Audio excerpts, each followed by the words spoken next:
осындай кезде елimiz аман, жұртымыз тыныш болсын деген сөздің мағынасы өте қатты өтеді екен, шынымен түсінеді екенсің. Любой гражданин Республики Казахстан в любой точке планеты находится под защитой нашего государства. Мы никогда не бросаем своих граждан в беде.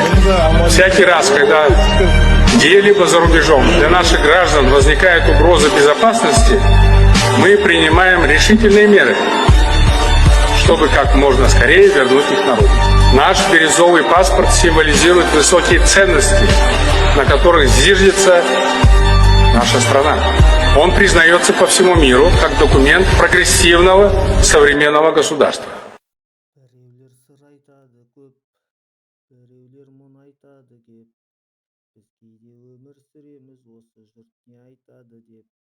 Бауырға сенбейміз кейде, бөтендер шын айтады деп. Біреулер жақсылық жасап сол жайлы кім айтады деп. Кімді жамандар, сенің де білдей бағам бар.